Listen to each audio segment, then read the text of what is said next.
Hello and welcome to Real Chat with Kat, the podcast dedicated to igniting your entrepreneurial spirit and empowering you to conquer new horizons. In this podcast, we chat with inspiring entrepreneurs on their journey to success through some amazingly insightful and expansive conversations.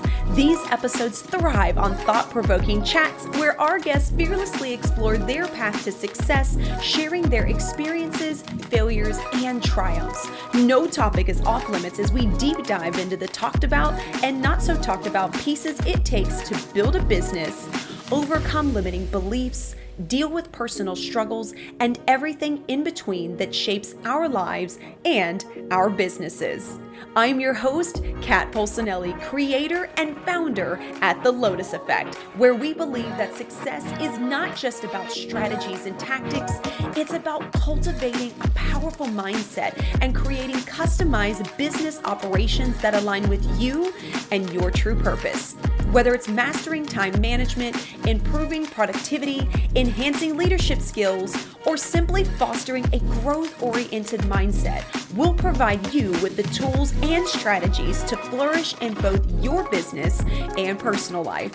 I'm so excited to have you join us today in this episode, so get ready to feel empowered and inspired as we learn together and from one another on how to rise above challenges, break through limitations, and unlock our full potential. Let's dive in. Hello, everyone, and thank you so much for joining us today on this episode of Real Chat with Kat. I have an amazing guest with me here today, Brad. So excited to have you here and what you're doing for women as a whole as well. So please do everyone a favor and tell us who you are, what it is that you do, and what got you into this space. Well, first of all, Kat, thank you so much for providing me with this opportunity to be here with you and share in my journey and my story with your platform, with your audience. It's an honor to be here. So thank you for having me. My name is Brad Walsh. I am based out of Toronto, Canada. I am the host of a podcast called EMPOWEROGRAPHY. It was created to provide a space for women to be able to share their stories and have their voices heard, have their stories heard, and to be able to elevate them to share their stories with the world with the hopes of helping, reaching, and inspiring as many women as we possibly can collectively. My story, how I got into this, do you want the short version or the long version? It's a bit of a story. Yeah. I am a photographer, so that's where my journey into women's empowerment actually started, is through my photography work. I am a boudoir photographer. I've been shooting. I learned how to shoot back in high school. So I'm dating myself here. Way back, I was shooting on black and white film. That's where I learned. And in the darkroom and all of those beautiful tools and techniques that we learned shooting film. I worked in corporate for 12 and a half years as an audiovisual technician. And through my journey in that career, I fell in love with photographing people. I didn't have a love for photographing people. I didn't have a passion for photographing people. My thing was architecture and landscapes. But through my corporate career, being given the opportunity to photograph and do the headshots for the corporate staff, that's where I fell in love with photographing people. I loved being able to have that connection and that one-on-one time with people so I could connect with them and learn a bit about who they are and what they do. And then about 3 or 4 years following that, I was introduced through a mutual friend to a boudoir photographer who was based in Florida. And I fell in love with her work and the mission and the message behind that genre of photography, with what you can help women accomplish in terms of body acceptance, self-love, self-confidence, and all of those beautiful things. And I ended up mentoring with her for 6 months. And when I was done my mentorship, I just knew it was one of those light bulb moments. That's what I've got to do with my business when I make the jump to photography full time, which didn't happen for another 6 years. But when I did, and during that time before I did, I actually practiced and honed my skills in that genre of photography, learning more about lighting and posing and doing free shoots. So I could practice and get my skill set up to where it needed to be. I have two daughters. They are 22 and 24, and they are a huge part of my why for the photography, for the podcast. And a big part of that reason is both of my girls were bullied in elementary school. My youngest was bullied by both boys and girls, verbally and physically. My oldest was bullied by girls verbally. And of course, as a parent, to see your children go through that is tough. It's, it was a tough couple of years. And Yeah. there's also some relatability there for me as well, because I was also bullied as a kid. So I had an idea of what they were dealing with and going through. But I think that the worst part of it was seeing the effects that it had on them carry through with them to the different stages of their lives, from elementary school to high school to now, their young adult lives. The effects are still there and they're still prevalent. And when I take a step back and I think about the fact that there are so many women out there and young girls who go through and deal with that type of thing on a daily basis and have it affect how they feel about themselves. They don't love themselves. They don't love their bodies. They don't feel confident in who they are or their abilities. I think that's heartbreaking that anyone should have to go through that and feel that way about themselves. So with the photography piece in particular, if I can help my clients to shift their mindset to where they feel a little bit better leaving the studio than when they got there, that's what it's about for me. And I've had women come into viewing sessions after their shoot and tell me that they can't believe that's them in the photographs. And that's the ultimate. I mean, there's no bigger or better compliment I could ever be paid than to hear that and to know that I have impacted another human being's life in that way and given back to them. And so, you know, I was sitting in 2019, I was sitting around thinking, okay, this is amazing. I love that I get to do this. I get to give back to people, and I'm doing something I absolutely love. This is my first love, my first passion, photography. But it started to feel like there wasn't enough of an impact. I wasn't reaching enough people. And so I thought, why don't I take what I'm doing with the photography and turn that into, or transplant that into, a podcast where I focus the podcast solely on women. And of course, at the time, and even now, I don't know of any men that host a platform that solely highlights women and focuses on women's stories. So I thought this is a great opportunity for me to carve out my own little niche, because as you know, as I know, in the world of podcasting, you have to do something that's going to make your podcast stand out. So I reached out to 7 or 8 friends of mine, women who were photographers, makeup artists, worked in my industry, and I explained what my idea was behind the platform and what I wanted to do with it. And I asked them if they would help me get it off the ground by letting me interview them. Thankfully, they all said yes, they agreed. And I did the interviews, I created the content, and I think I had about 7 or 8 episodes recorded, and I was putting an episode out every 2 weeks. And at that same time, I was in my second year full-time in my photography business, and the business started to pick up traction. I was getting more inquiries and more bookings. And I thought, okay, well, I left corporate for a reason. So I've got to shelve the podcast and put all of my energy and my focus into the business. So that's what I did. We then, of course, fast forward to March of 2020. And well, we all know how that played out and what happened around the world. And it rendered my business inoperable. I couldn't be booking shoots. And I just, I didn't want anything to do with all the negativity that was being spewed in the media around the world. And I just thought, I'm going to take advantage of this time and create something good, create something positive, and put it out there. So again, my second light bulb moment is like, this is it. I can put all of my energy and focus into the podcast. I can get back to where I started and continue it to grow and grow it to what I wanted it to be originally. So I just began reaching out to women on Instagram and explaining again what the idea was, what the platform was all about. And the response was just incredible. Women were so happy to hear that a man had created a platform such as this to help elevate women and amplify their voices through sharing their stories, that it turned into this beautiful community and this beautiful thing where the women I was interviewing were saying, Brad, I know a friend, she'd be a great fit for your podcast. Brad, I know someone, I connect you with her. And it's just grown into this beautiful community. And I can tell you, Kat, that with all of my heart and every fiber of my being, this is my purpose. This is why I was put here on this planet, is to do this work. Nothing has ever set my soul on fire in terms of work like this that I'm doing now. And, meeting all of these incredibly inspirational women like yourself, you're going to be on my podcast. It's been so phenomenal. The relationships and the friendships that have been built and fostered and created out of this platform, they're the best part. And, it's just been such an amazing journey. My mom and my grandmother are the biggest pieces of this whole puzzle. They are the foundation for it all. I was raised by those two women. My mom left my biological father when I was 10. He was running around on her having an affair. And back in those days, of course, the women were the ones who stayed home to raise the kids while the husband Mm-hmm. was the one working. So seeing the strength and the resilience that my mom had to say, no more, I'm not taking this anymore. I'm taking my boys and we're leaving. And that's what we did. We moved into a 1-bedroom apartment. My mom slept on a couch. My brother and I shared the bedroom, and she had to get a job after being out of work for 10 years.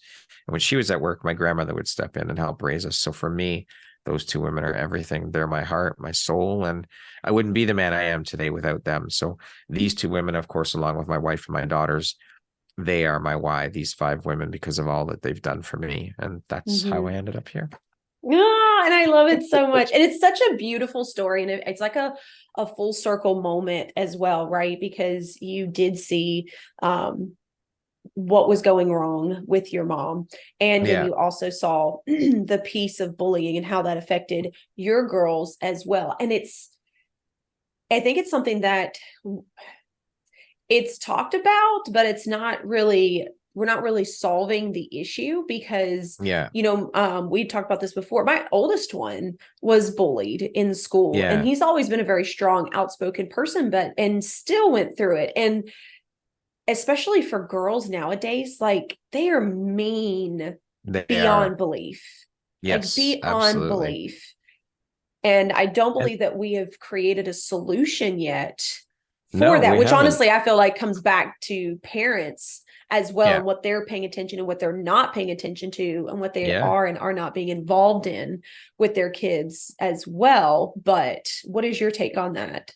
Well, I think, the institutions like the schools, I mean, I remember when my girls were going through it and they said they had a no bullying policy, Mm-hmm. which is complete garbage. It was not true at all. Yeah. And I can remember I'm usually very laid back and reserved and quiet, and my wife is the one who, has the voice, we'll say.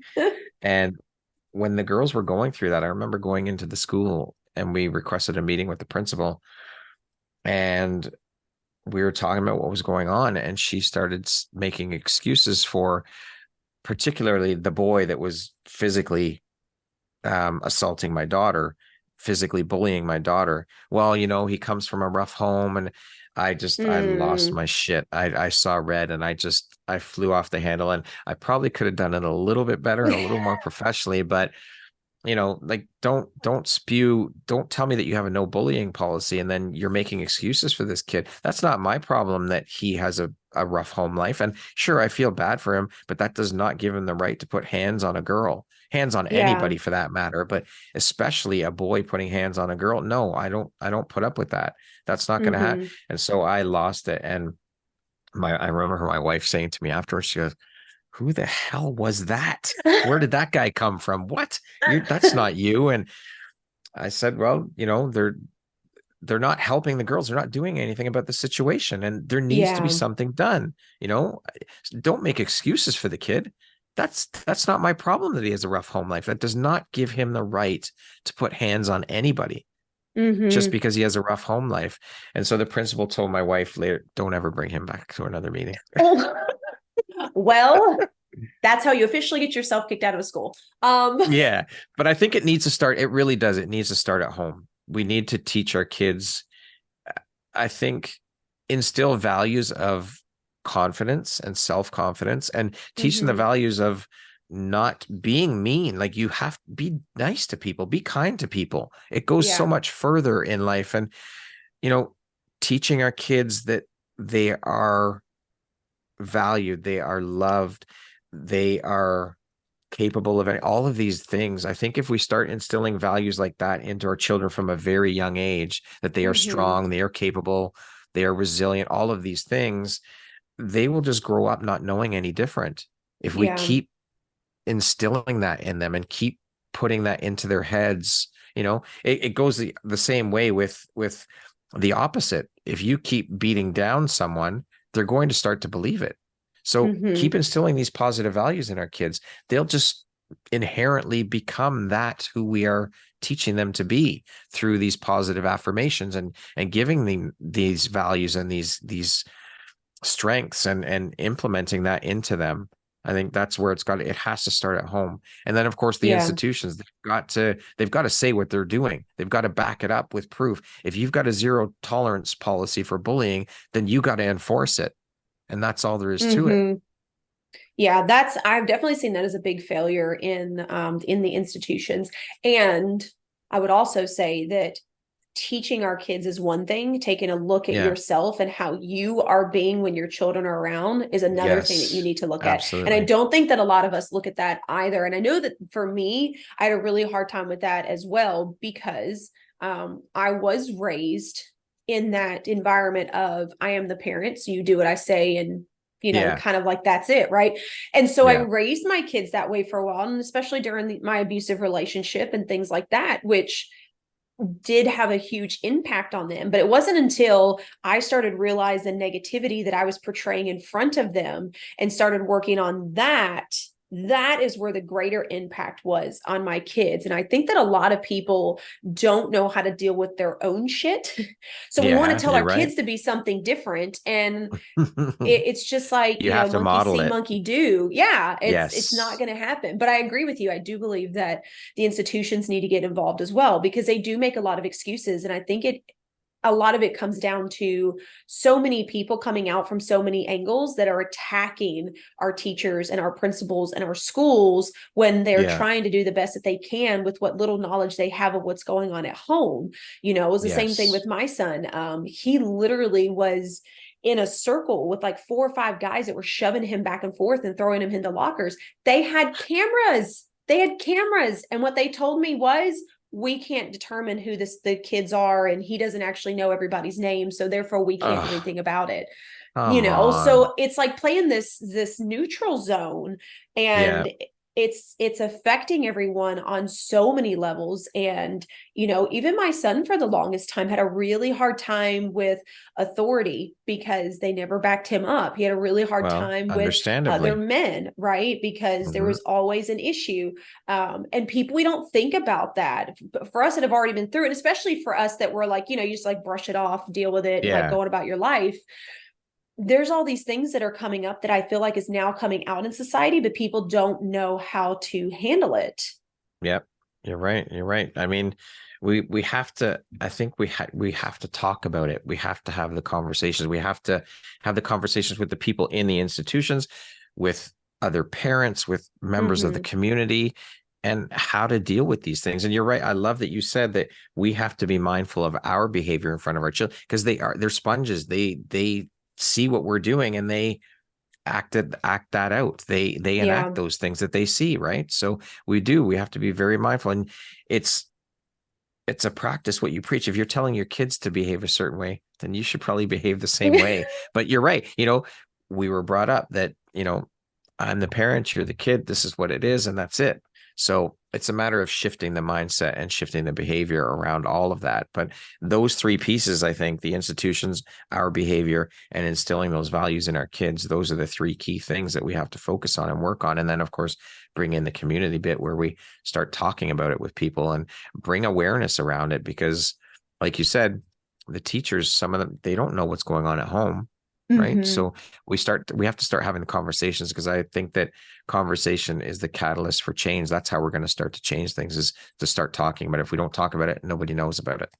Yeah, yeah, definitely. And speaking of talking about change and being more confident, when you talk about what it is that you do now with your not Hmm. only your podcast but your photo shoots and stuff, have you ever found yourself in moments where you feel like you're almost coaching these women in ways to make them feel better about themselves before they hop into the shoot? Because I feel like I've seen a ton, I'm in a couple of moms groups as well, Mm. where they're like, oh, I'd love to do one, but it scares me and I don't know what to do. And all the things. And it's very uncomfortable if you're uncomfortable in It, your own skin as well. So yes. Hmm. have you seen that? And if Oh so, how yeah. how have you Yeah. combated that? How do you feel like you've helped them and been able to see a difference just in that small amount of time that you're with them?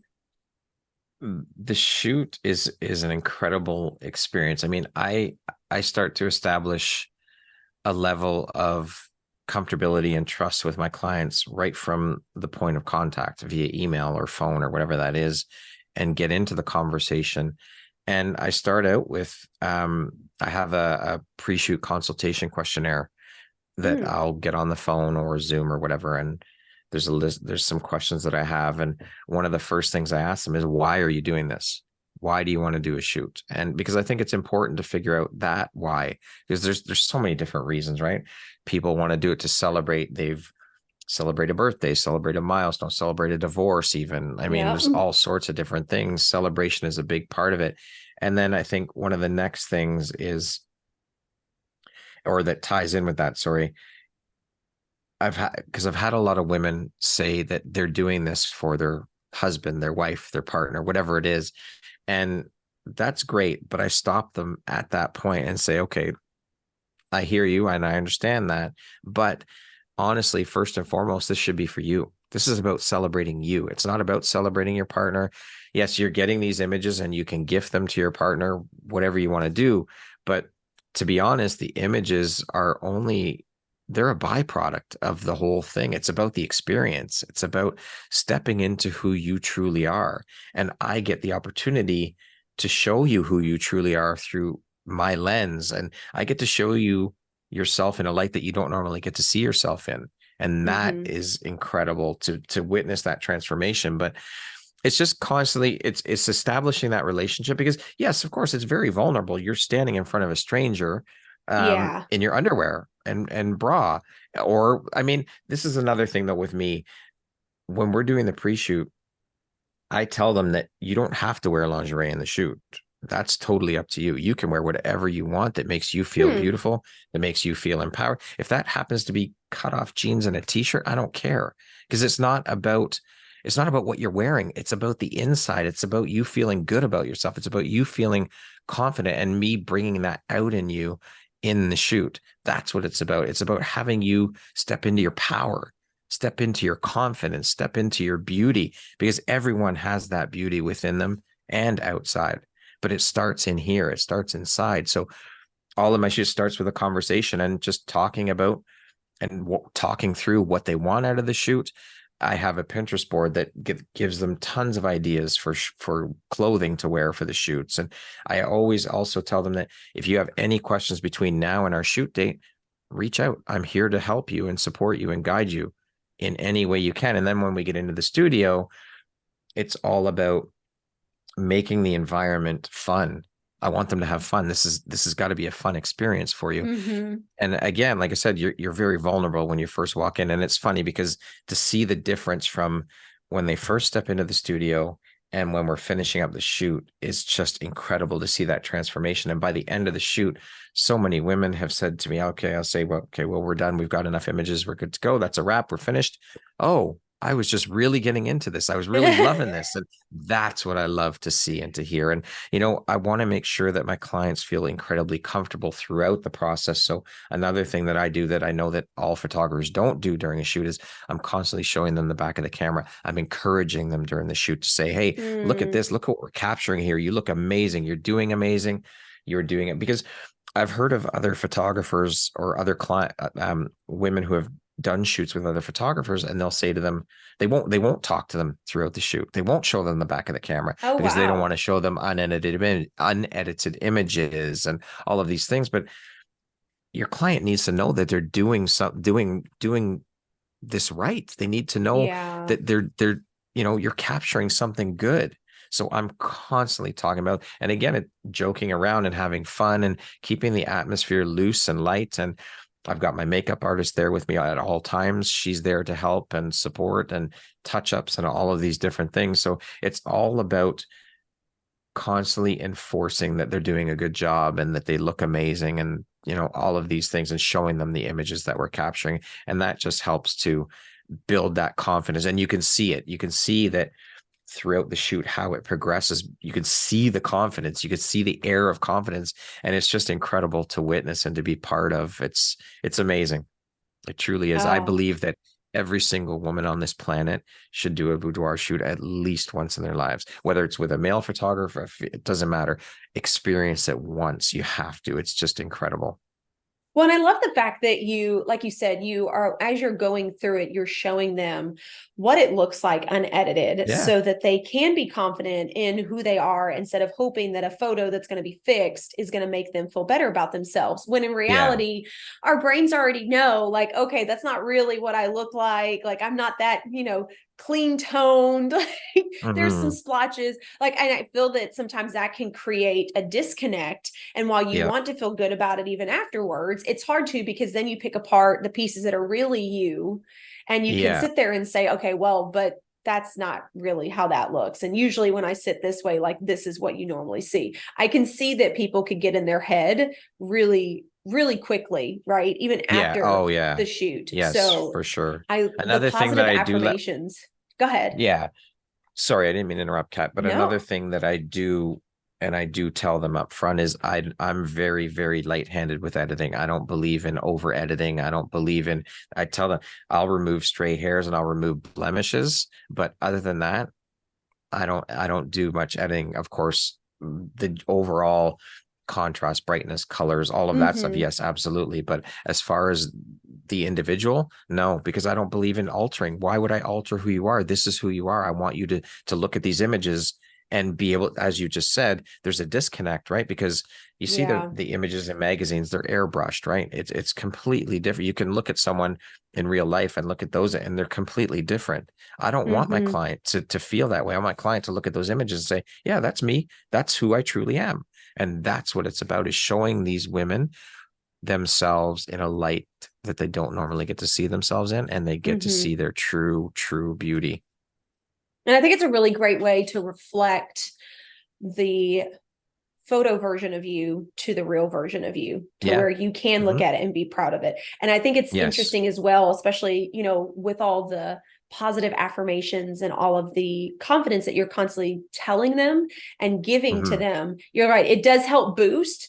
And at the same time, it also kind of brings in a piece of what I had a mentor of mine one time called borrowed confidence, because I had a really hard time with that as well. In my abusive relationship, I wasn't allowed to wear tight clothing. I got in trouble for all the jeans that I wore. My shorts were too Yeah. short. I couldn't wear certain tops. I was not allowed to wear makeup at all. Like, that was a no-no. Wow.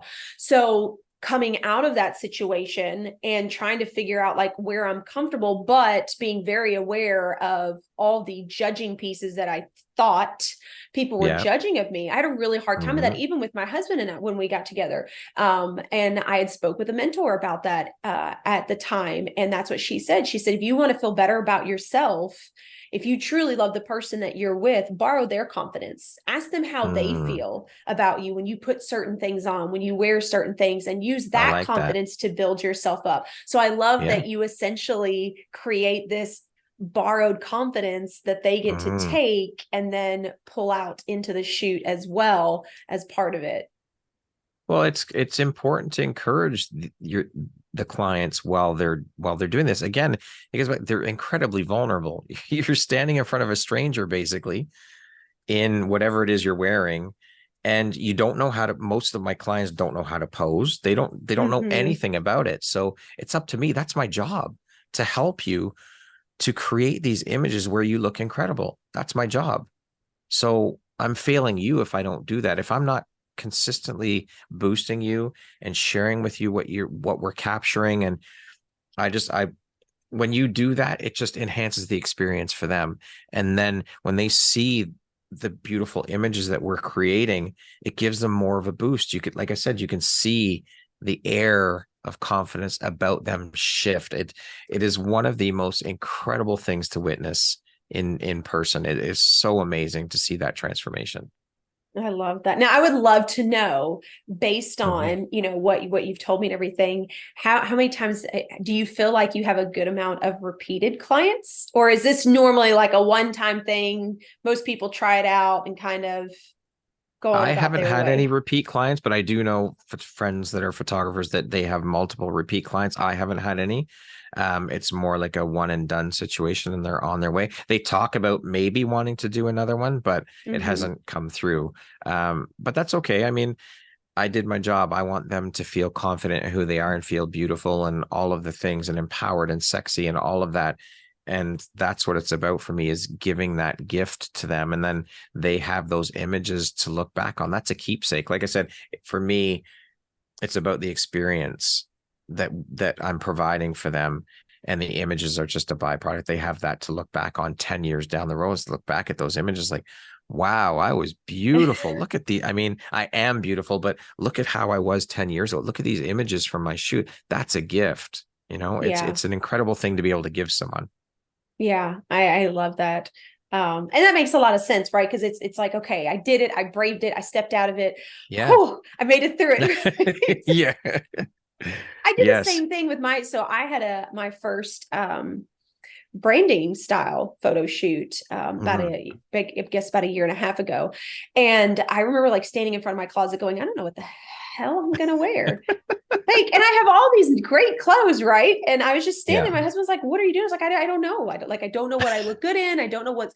And I wanted to make sure that I was also bringing a piece of me into the photos, Yeah. because I was Yeah. going to be using them on so many different platforms, and I didn't Mhm. want to feel like that kind of pent up, very business person, even though I'm Yeah. running a business. Because, we all have stigmas in our head of what we're supposed to look Yep. like, how we're supposed to present Mhm. ourselves, and everything like that. And I was really blessed to have an amazing photographer just like you that like really walked me through it, showed me all the pictures as she was taking them, and Mhm. was constantly like, oh Yeah. my God, this is amazing. Because you feel really weird. You feel very out of Absolutely. place, right? And we were It's doing not natural. outside. It is. And we were doing outside photo shoots, like up against brick Mhm. walls and things like that. As I wanted some really Yep. natural settings, but it did take probably an hour into it before Yep. like I really got comfortable and was like, okay. They do look good. Like, I mean, yeah, no, she's good, you know? Well, it's, you know what? Share my It's our story. job as the photographer to pull your personality out of you and convey that through the images. That's our job. So, you know, it does take time to get comfortable, because it's not natural to stand there and pose in front of a camera, right? Unless you're an actress or a model, or, like the everyday woman, you're not used to posing in front of a camera. Mm-hmm. So yes, of course it's going to take time, but again, that's the photographer's job, to make you feel comfortable, to pull that out of you. And, it will come across in the images. Definitely. If you're awkward and, tensed up, it's going to come across in the images. People are going to see that. Yeah. So it's the photographer's job to make you feel comfortable and pull that out of you, for sure. Mm-hmm. And I love that you said, it's something you can continue to go back to, because it's funny when I do go back to my photo shoot and I look at some of the stuff or what I'm going to pull out, like I get excited all over again. I'm like, man, that Yeah. was a lot of fun. See, because it brings back the memories of the shoot too. When you look Yeah. back on those, it's like, yeah, I remember this day. This was amazing. I had so much fun. And look at these images that we created together. It's something to share and show, and for you to Mm-hmm. have as a keepsake. Yeah. Yeah, definitely. Gosh, I have so many things like in my brain. Because it's such a small piece of confidence building that happens in Mhm. a short session. And at the same time, it can be used to like catapult yourself forward in your Yep. life and how you want to do things. Because essentially what you are doing is you are taking that really uncomfortable feeling, which we talk about this in Mhm. business, and we talk Yeah. about this in personal life and stuff like that. You're taking an uncomfortable moment and you're stepping into it, because you're Yeah. proving to yourself and to your brain that like, it's okay. I'm not going to Mhm. die. It's not going to be horrible. Yeah. Right. Because Yeah. the brain is fantastic Yeah. about going like worst case scenario. So Yes, it's, absolutely. to me, you could use this as a really great stepping stone, I feel like, Mhm. as a way to catapult yourself forward into the next level of confidence, whether that's Yeah. speaking more, getting in front of people more, being Yeah. in more pictures. I know a lot of people that are like, oh, Yes. you guys can take the photo, I'm going to step out. And I'm like, no. Yeah. You're going to be in it. Or they I do the hide. same thing. Yes, I do the same thing. Yeah. My husband is notorious. I love him. Notorious for taking pictures of me. And it's like at the worst possible moment, but he loves it. Like he's like you. He has like that eye. And so he catches these interesting moments, like where I'm in the Mhm. mid bite of like ice cream or something. And he's like, it's beautiful. And I'm like, that is horrible. I'm like, I have my mouth wide open with the thing. And he's like, yeah, he's like, but your smile. And I'm like, Okay, There if you that's what go. you see, but There you go. oh See, my, it's encouraging, but yeah, I mean, it increases your confidence, which then allows you to step more into your confidence, more into visibility, all of these hmm things. It's a foundation to get you into that space, you know. yeah. And it's amazing. It truly is. It's transformational. Yeah, definitely. And I wanted to touch base on your podcast just real quick Yeah. because I Yeah. am in love with this so much. And, I kind of see the same thing when you talk about doing these photos sessions and how it builds their confidence. Do you feel Mhm. like you see the same thing for those that are sharing their story on your podcast as well, especially for those that are kind of getting in that light of wanting to share it, but are still kind of worried about that judgment? Absolutely. That is a huge part of it. And, I believe that we all, every single one of us has a story to share. And there's a lot of conditioning and all of these things around sharing your story. It's scary. You're putting yourself out there. This is your life. Mm-hmm. Again, like with the photos, you're putting yourself out there for others to see. You're putting yourself on display by sharing your story. So, yeah, absolutely. I mean, that's another thing. That's another piece of it. Because a lot of my guests have never been on podcasts before. So it's helping Okay. them step into that and get into that. But again, this starts with my pre-process. I have a pre-process for that too, where we do a discovery call and we connect and I can hear about their story. And that's the start of it, of them getting comfortable and confident with sharing their story with me. It starts at the beginning. And then, so by the time we do the podcast, they've shared it with me already. So I know about their story.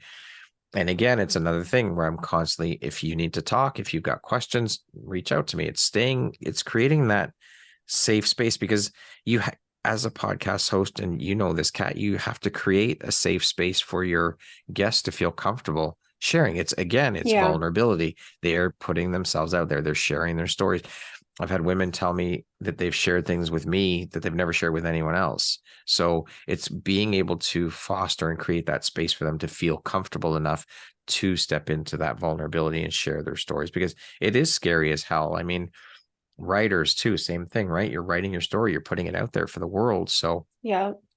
confidence is a huge piece of it. So, we do what we can to make our guests feel confident and feel hmm safe to share their stories in that space. It's so important. Otherwise, again, it's going to, just like photography, it's, if they're not comfortable, if they're not feeling 100%, it's going to come through in the interview. People are going to be able to hear it, that they're Oh not yeah. comfortable speaking. So anything I can do to help them get there, I love to be able to help and to build that confidence for people. I think Yeah.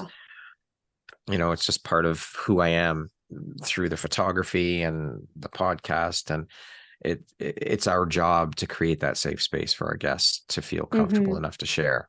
Yeah. And I love that too, because I'm the same way, right? Like I really enjoy doing a discovery call before I have people on the podcast, even though we talk a lot about business and stuff like that. It is a platform to be able to share all the pieces of you, because your story and what you've been through is what got you to where you are now. That's And right. especially for entrepreneurs, we use the processes we've been through and the healing pieces as a way for Hmm. us to continue to heal others, continue to heal ourselves. And it's one of the reasons why we get into the business that we're into. And so Yeah. I do think that, it's very important to make them comfortable and understand. And you're right. Like I have so many people that, especially after the podcast or after the discovery call, like, I don't know why I Hmm. told you that. Like, I don't normally talk about that. Yeah. But it makes me feel so good because it's like, okay, so Yeah. then you understand that I am a no judgment zone. Like I've been through Hmm. the shit. I've been through the mud. I know what it's like. And we also have to understand that our stories don't define who we That's right. are today. And I do think that sharing our stories publicly, sharing it with other people, really allows us to separate that and be like, oh, okay, well, this is who I was, but Yeah. this is who I am. And it doesn't define who I am at the core. Like I was always a good person at my Yeah. core. I always have wanted to help people at my core, even when I wasn't able to necessarily help myself. And I felt like I could have made better choices for my kids looking back, right? Which is where that shame Hmm. and that guilt comes from. Yeah. But my core being has never changed. as far as who I am. It was diminished because of my situation. Right. But as soon as I was able to define my own story, I was able to light that fire again.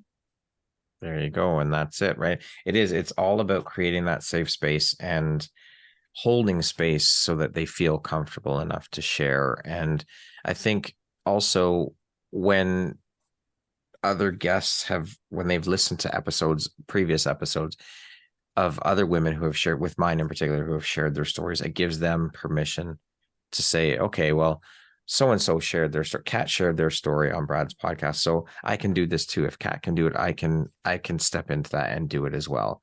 Because there's other women that have done it as well. So it's so important. Because you want the authenticity to come through. You want them to feel that comfortable, that it just flows, right? So making them feel good about themselves and making them feel confident in the ability to share their story is key, 100%. And that's the job of a podcast host. You have to be able to make your guests feel comfortable. Yeah, I'm thinking 100%. photography, podcast. Everything collides together. It's fine. Yeah. We just kind of whip it all in. Well, before we end, and I appreciate you so much for what it is that you do and what it is that you're doing for women as well, and both your entrepreneurship and your podcast as well. But I always love asking if you happen to have a quote or a piece of positivity that you'd like to share with the audience. There was a quote I heard about 2 weeks ago on the radio, and it was around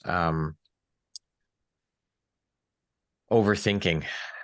I'm going to have to look it up. He's going to Google it. It's okay. We're going to keep talking. I have it in my phone. I'm not Googling. Oh, I have it in my phone because it resonated so much with me. It is because I'm a classic overthinker. That's what I do, right? So overthinking is the art of creating problems that don't exist. And that resonated so much because I'm such an overthinker and I get into that headspace, and it's hard to turn it off. But I absolutely love that quote. And, I think that we just, if there's something we want to go after in life, if there's something, just do it. Don't wait, because we're never promised tomorrow. So don't put it off. Go for it. Do whatever you can to figure out how you're going to do it and make it happen. Because it will, when you find that thing that makes your soul sing, that makes your heart sing, there is no better feeling in the world. So don't wait. Go for it. Just make it happen. Figure out a way. Where there's a will, there's a way. You can make it happen. So that would be what I would suggest. But that quote about overthinking just really hit home for me. Yeah, 100%. I still overthink things a lot. I've improved, but I catch myself kind of in that as well. So I really love that quote. That makes a lot of sense. So do us all a favor then, Brad, before we hop off, tell us where can people find you? How can they connect with you? Listen to your podcast, all the things. The podcast is Empowerography Podcast. So it's on Apple, Spotify, Google, Stitcher, all of the platforms. My email address is empowerographypodcast@gmail.com. You can find me on Instagram at Empowerography Podcast, and I have a Facebook group for the podcast. It's called the Empowerography Podcast Lounge. So you can look that up and join the community. There's well over 1,300 beautiful souls in there. Amazing people for you to connect with and mingle with and meet and connect. So those are the places where you find me. Awesome. Thank you so much. And of course, everybody will make sure that we have all that information in the show notes for you so you guys can connect with Brad on all the levels and be a part of his world and empower more of the women that he's empowering as well. So Brad, thank you so much for being a guest today. It was amazing having you here. To everybody else out there, I hope you guys got some amazing takeaways. And remember, you can build your own self-confidence, maybe borrow it from somebody else, or take that one small leap into the deep end of doing something that you didn't think you could. So until next time, don't forget, do one thing positive for someone each and every day and see the difference that it makes in your life. So until next time, have a fantastic day.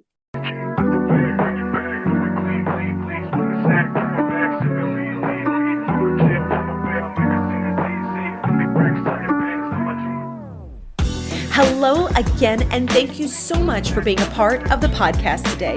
If you enjoyed this episode and it brought tons of value, we ask that you please share, like, and subscribe.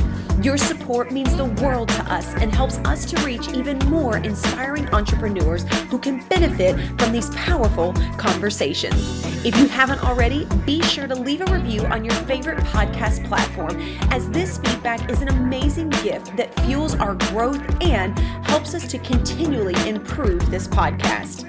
Looking for an extra dose of inspiration and empowerment? Then be sure to connect with me on social media. You can find me at The Lotus Effect, where I share valuable resources and tips while sharing my own journey of being an entrepreneur. And if you're interested in learning more about my coaching programs and services, be sure to check out my website at the-lotus-effect.com. Once again, thank you so much for being a part of Real Chat with Kat. Your presence and support makes all the difference. Remember, whether you find yourself in the depths of the mud or on the path of growth, we all have a unique journey. And just like the lotus, some of us start in the dirtiest of mud, yet as we rise and grow, we blossom into something beautiful, unique, and truly one of a kind. To all of my visionaries out there, keep rising and growing as you create your own Lotus Effect.